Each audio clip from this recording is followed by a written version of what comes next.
Hey guys, JK95 here. This is my first video of the 2020s, and boy, what a wild first week to the new decade.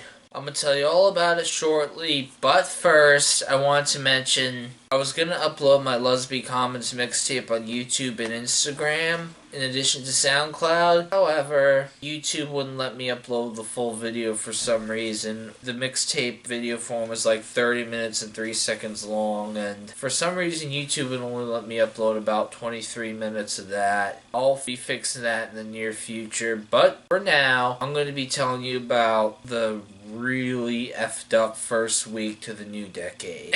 So, first week of 2020, here's what's captured the headlines all over the world so far. 1, the wildfires in Australia, where like at least 500 million animals and plants have died in those fires. They now cover an area that's at least the size of the whole state of West Virginia. This is the work of climate change, folks. And not to mention, in 2018, Australia elected a right-wing populist, just like a lot of countries have been doing since Trump became our 45th president. And people need to stop denying this climate change. Because currently, like from what I've been seeing, scientists are saying we have like 12 years or something to avert a potential climate catastrophe. But even then, like, currently the best case scenario for the climate change stuff is a warming of 2 degrees Celsius within 100 years. That may not sound like much, but it would have devastating worldwide effects from like rising sea levels, worse weather patterns, droughts, all that shit. But the worst case scenario is a heating of like 5 degrees Celsius, which, I mean, our species would be toast and whatnot. And I just wish that people would stop denying this climate change stuff, because science is not an opinion. I used to be a climate denier myself for a little while back when I was in early high school experimenting with different ideologies.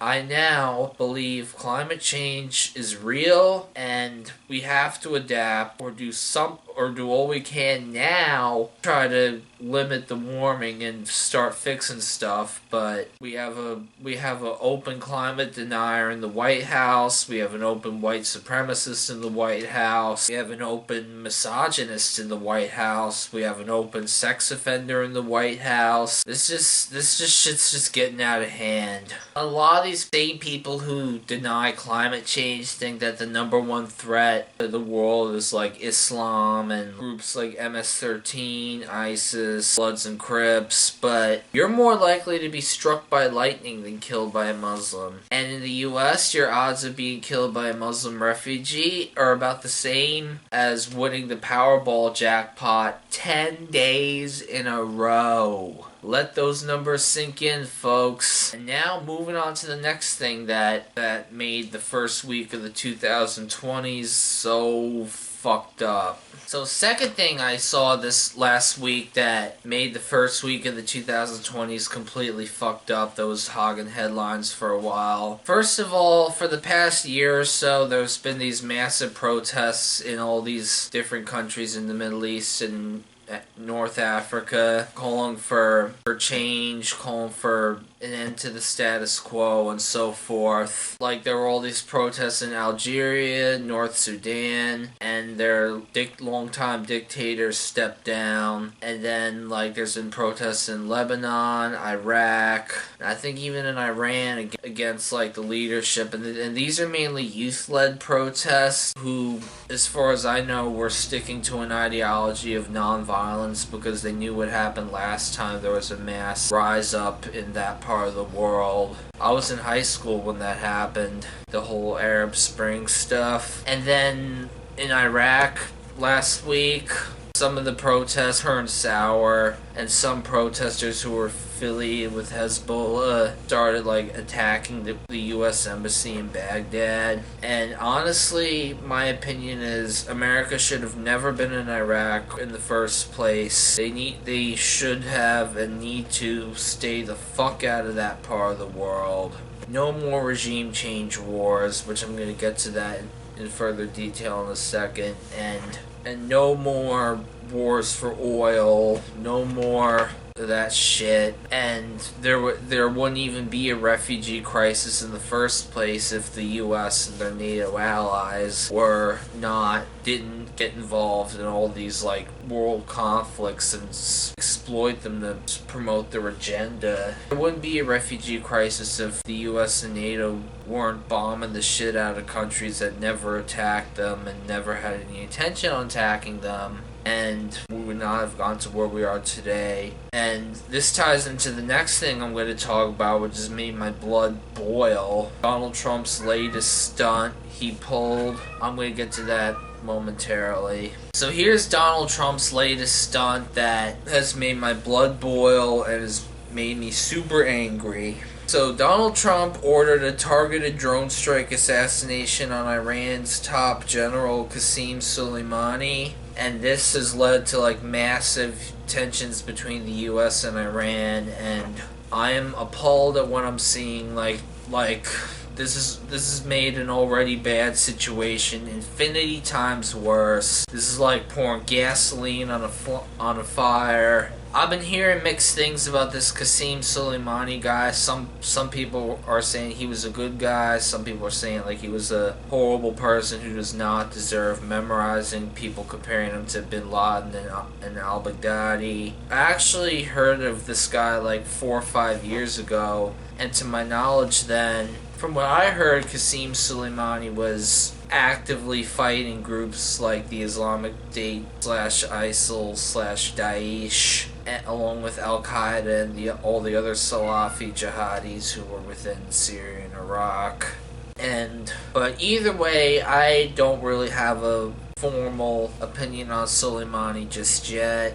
But that doesn't mean I like the regime in Iran. I personally don't. But I'm going to give you all a little history lesson before I go any further. The current regime in Iran would not exist today if it weren't for something that happened in 1953 called Operation Ajax, where CIA literally did a coup against Iran's then democratically elected Prime Minister Mohammad Mossadegh and replaced him with like the Shah of the Pahlavi dynasty. And under the Shah, they show you all these pictures of Iranian women in like mini skirts, short shirts and whatnot, and like high heels. That was only the top 1% of Iran during the Shah's time. For most people there, it was like a freaking nightmare horror show, and the Shah had been accused of extreme human rights violations, and then when the revolution happened in 1979, it kind of got hijacked by like the religious nuts, and surprise, surprise, one of those, the Grand Ayatollah Ruhollah Khomeini.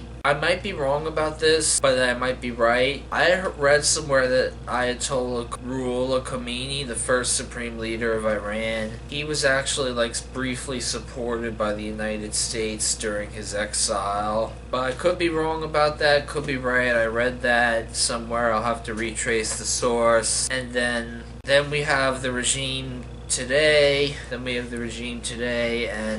And what happened in 1953 is the deep core reason as to why Iran hates us. Not because we don't worship Allah or enforce Sharia law or because we have freedom and have democracy. None of that. It's because of something the U.S. did along with the U.K. back in 1953, overthrowing a democratically elected leader and replacing them with a brutal dictator just because the democratically elected leader did not serve Western interests. Now, fast forward to the present.